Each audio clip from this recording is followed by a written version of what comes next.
Last weekend I was asked to give a talk on my vocational journey to a group of young people. And beforehand, as I started to think and pray about what I would say, since I'm not used to talking to people about my vocation, surprisingly, a thought came to mind, and that was to talk about my little plum trees. I'll show you a picture.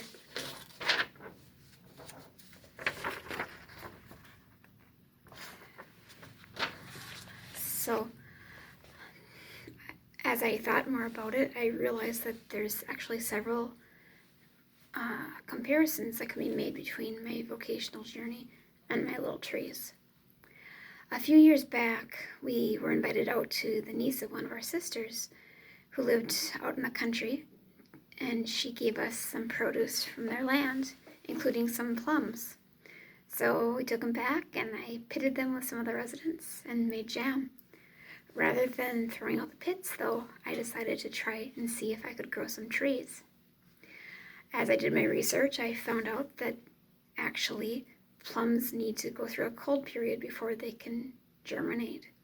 And so I stuck them in the ground over the winter in our raised garden beds. And also, I just kind of waited for spring to see what would happen. And like these plums, we're given the seed of faith at our baptism, and the question becomes, what do I do with it? Do I nourish it and help it to grow, or do I just throw it out and neglect it? We're also given the gift of a vocation, and that too we need to nourish and be attentive to. We have to recognize it and foster its growth. And so that brings me back to my plum trees. The following spring, the pits had sprouted in the garden, so I took them and nursed them over the summer, and they grew.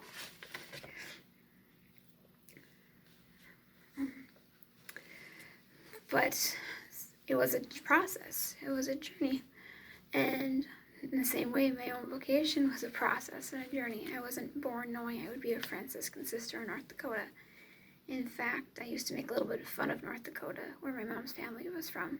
And boy, that came back to bite me, you might say.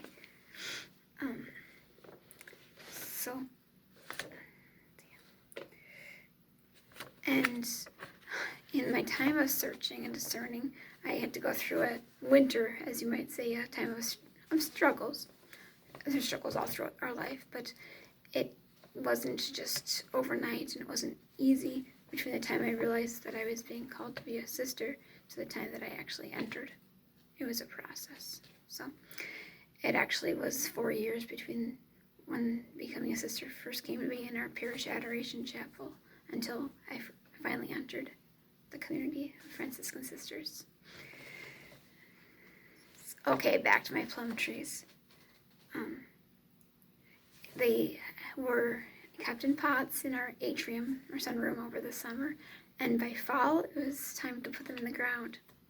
So that was kind of exciting, a little nerve-wracking at the same time. It's like, are they going to survive? But they did. This brings me to another comparison, or a way in which the plum trees can be analogous to my vocation story, or to anyone's for that matter. I had help with my plum trees. Our maintenance guy was very good about helping with them. He dug the holes and we planted them outside, and he surrounded them with leaves in the fall, and he's helped fertilize them and water them ever since. In the same way with my vocation, my mom supported me with her prayers when I was first looking at religious life and feeling called to that. She wanted to tell everybody, and I was like, no. But she was a great prayer support.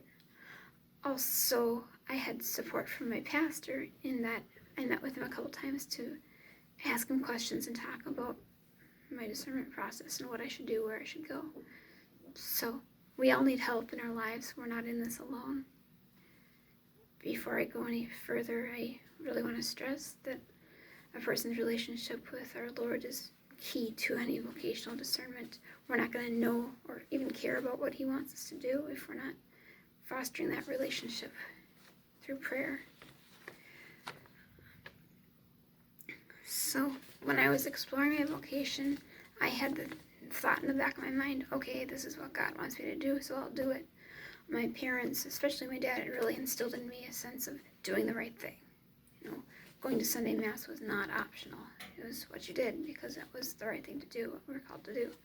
And so as I was looking at religious communities and journeying through that process, that thought of, okay, this is what he wants me to do, so I'll do it, was in the back of my mind. It was the driving force to it.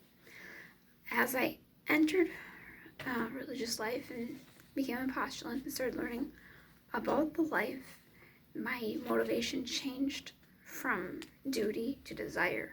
I really wanted that life. I learned how beautiful it was and what a wonderful gift a religious vocation was, belonging to Jesus in a special way.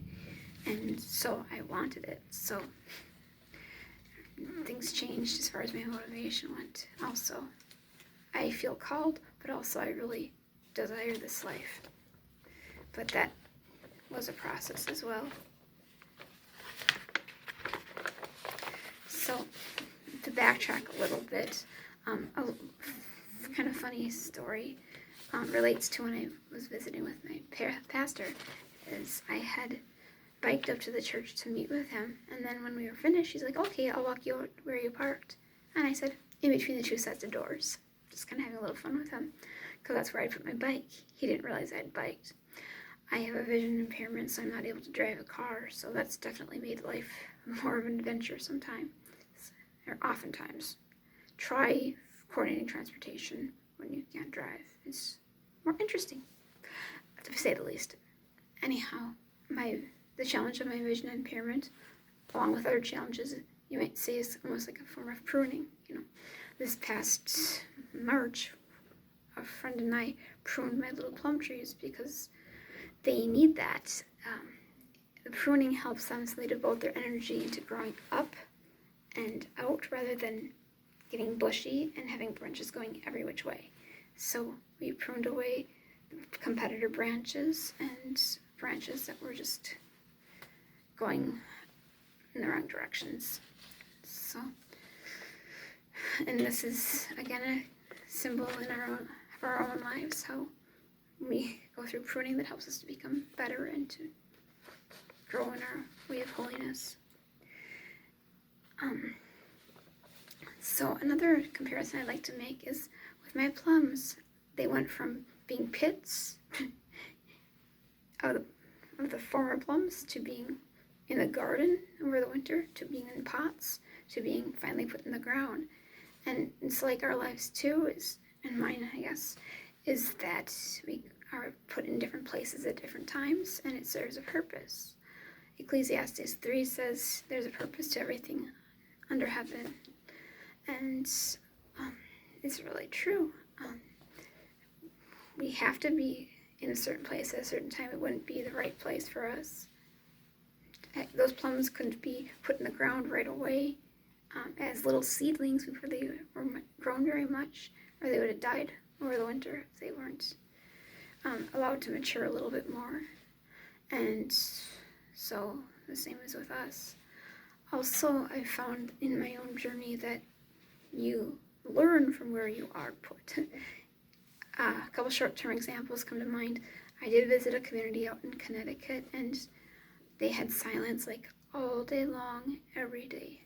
And I mean, silence is immensely valuable for the spiritual life, but I did learn through that experience that I was not called to a community that had a lot of silence all the time. That just didn't fit well with my personality and what I felt called to. And so that time of visiting there was a teaching moment for me, and I learned something about myself. Another journey I made was to Chicago, and not being able to drive, I took the bus, and I met some Amish guys who had just got in from doing their chores, and my nose told me they just got in from doing their chores. But anyhow, I made it to Chicago, to the community I was intending to visit, and found out quite soon that that was not the right fit for me. So rather than wasting those sisters' time and my own, I decided to do a little exploring and see what other communities might be in Chicago that would be good to visit. So I made a few phone calls, and some Franciscan sisters there in town happened to be having a come and see weekend. So they invited me to come over and spend a couple days with them, which I did. It was a really nice experience, but I did not feel like that was the right fit for me. But it opened me again to the possibility of a Franciscan community, because before that, I really wasn't interested in Franciscan sisters. So I was in the right place at the right time, as you might say, to open me to where God might be leading me. Shortly after that is when I found the Franciscan sisters in Hankinson. So it was a step along the path.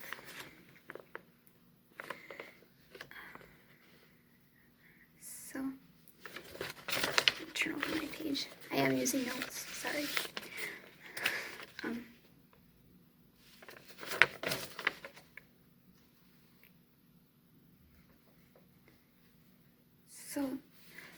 Okay, my trees again.